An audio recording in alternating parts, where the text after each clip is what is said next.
Bonsoir, bienvenue sur la review du chapitre numéro 46 de Boruto.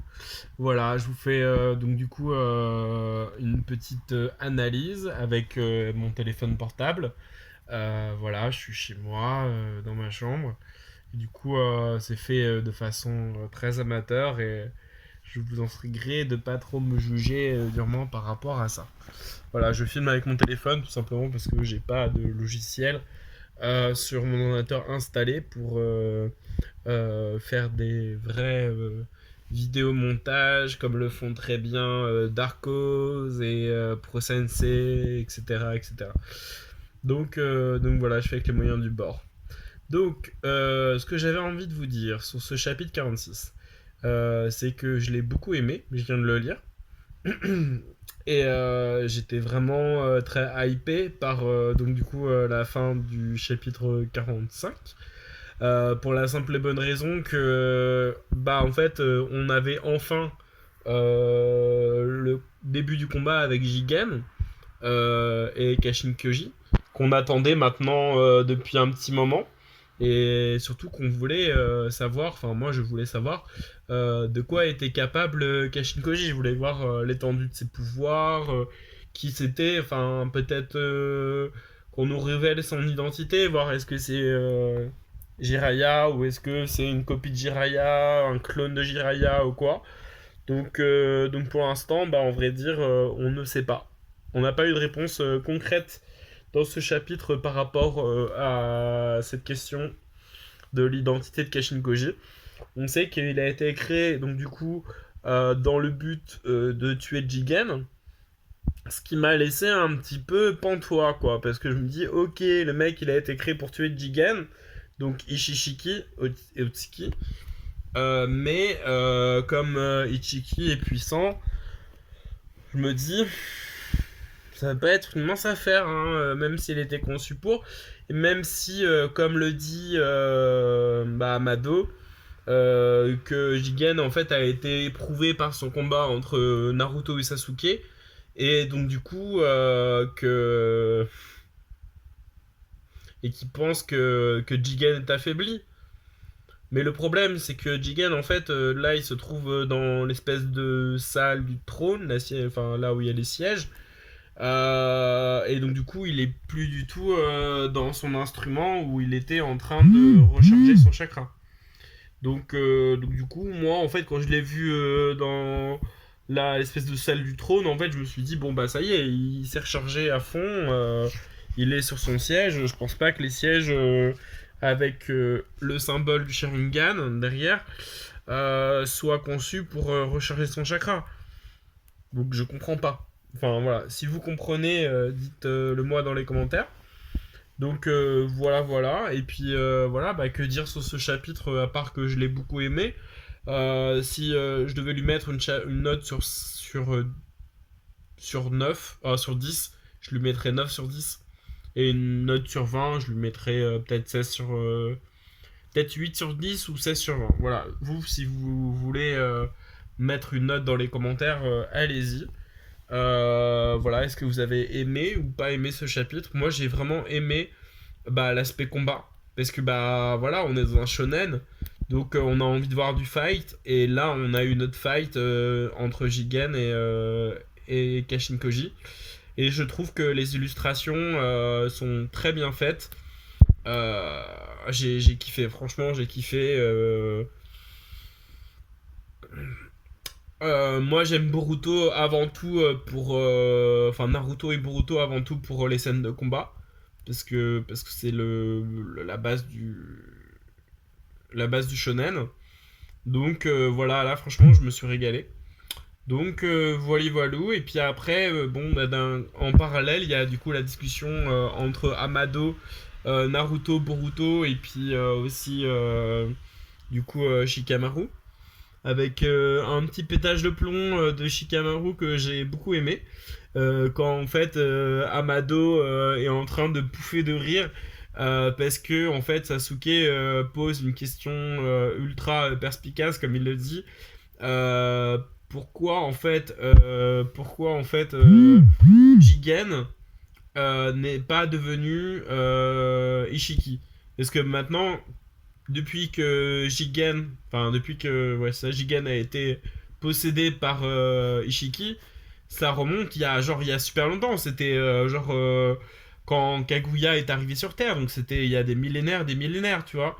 Et pourquoi il est pas, comme l'expliquait Amado par rapport à Boruto, pourquoi Ishiki n'a pas enfin pourquoi Ishiki n'a pas totalement pris possession du corps de Jigen et pourquoi il n'a pas pris son apparence vu que c'est ce que dit Amado. Il dit que la finalité c'est de se ressusciter dans un spectacle et de prendre totalement possession jusqu'à en prendre l'apparence.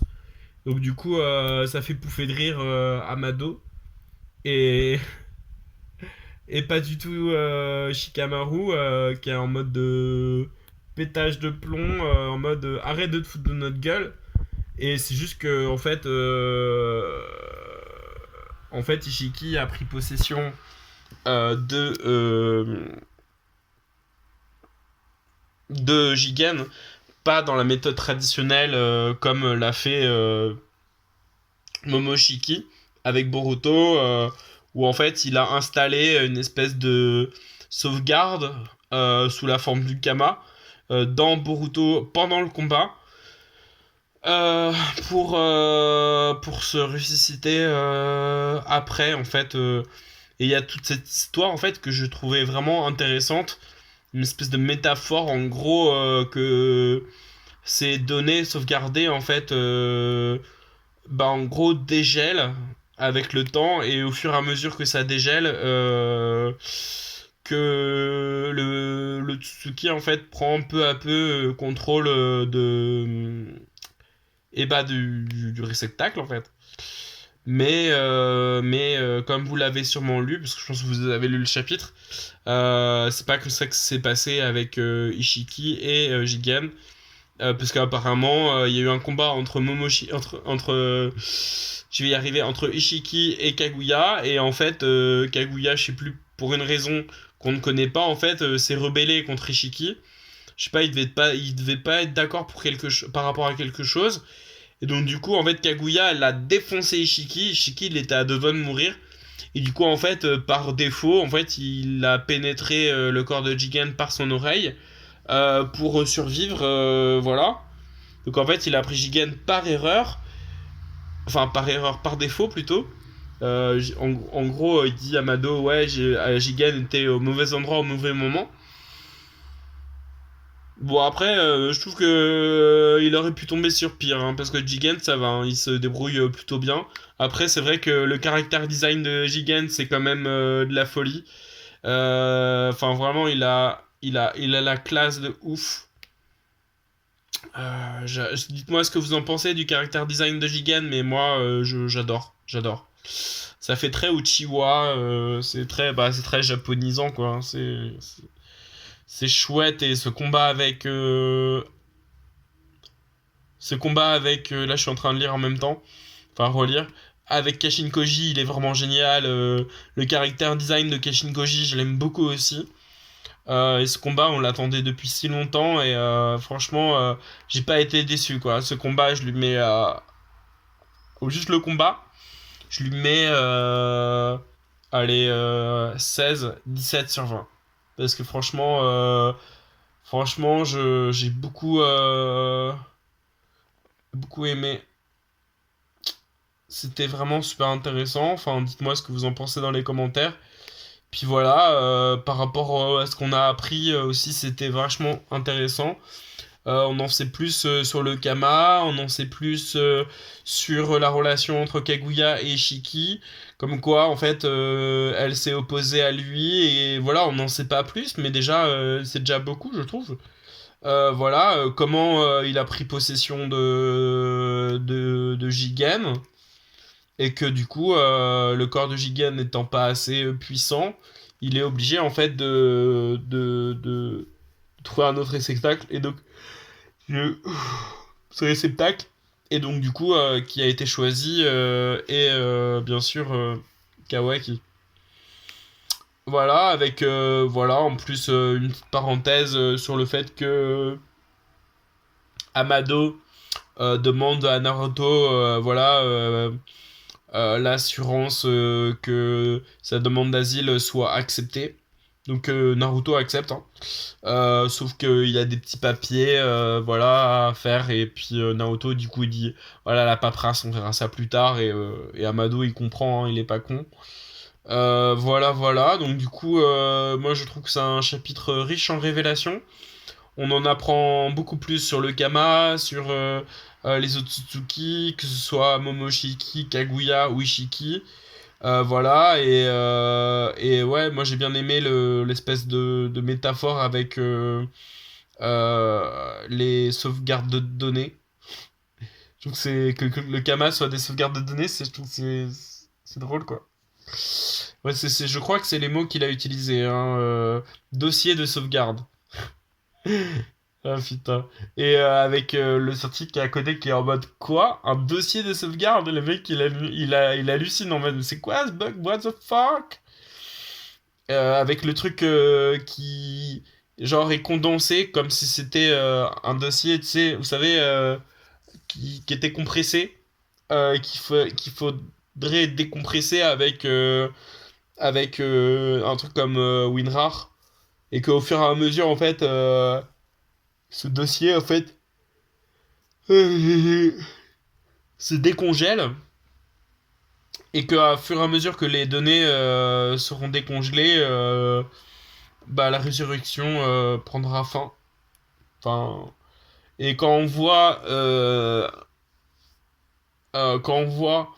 le dessin de Momoshiki avec les affaires, enfin les habits de Boruto, mais je trouve ça complètement ouf, quoi. Enfin, je pense pas, dites-moi dans les commentaires, mais je pense pas qu'on assistera un jour à la véritable résurrection de Momoshiki dans les habits de Naruto, quoi. Enfin, de Boruto, je veux dire. Ce serait ouf. Ce serait ouf. Et après, bah, du coup, le chapitre se termine sur un cliffhanger encore, où, où Amado dit qu'il y a qu'un seul moyen de tuer un Otsutsuki. Et pendant ce temps-là, en fait, bah, Jigen, il prend cher. Parce que, comme vous l'avez lu, euh,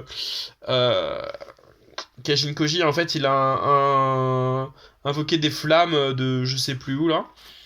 Donc du coup, des vraies flammes que Jigen ne peut pas aspirer avec son Kama. Et donc du coup, à mon avis, il doit un petit peu souffrir, hein. En même temps, c'est bien fait pour lui, quoi. Enfin, c'est un méchant, donc voilà, qui brûle en enfer, quoi.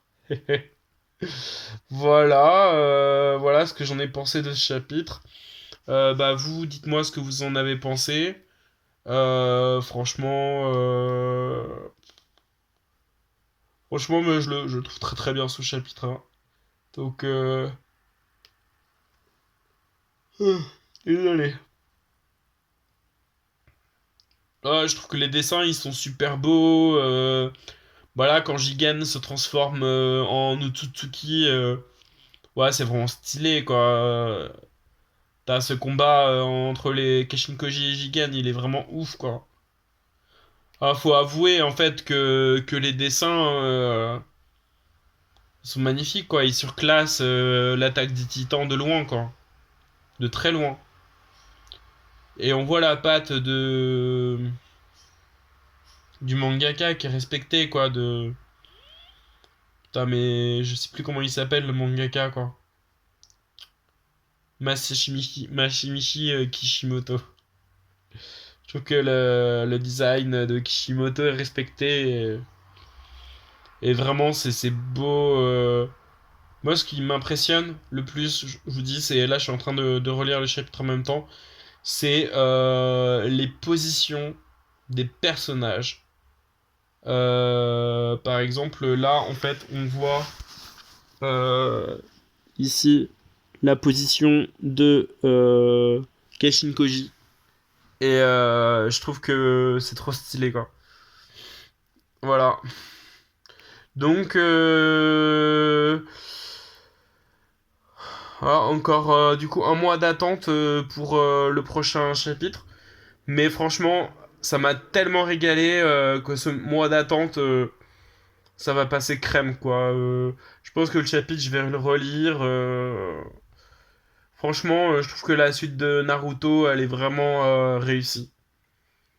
Et je vous dis, c'est pas si facile d'être une femme libérée, mais c'est pas si facile de réussir à succéder à un manga comme Naruto et de faire aussi bien. Et pour moi, il fait aussi bien, vraiment. Là, on arrive à un niveau de qualité, que ce soit au niveau de l'écriture, que ce soit au niveau du dessin, de tout, quoi. Tout est génial. Tout est génial, je suis trop content. Il y a beaucoup de gens qui ont dit ouais, Boruto c'est de la merde, c'est juste un copier-coller de Naruto et tout.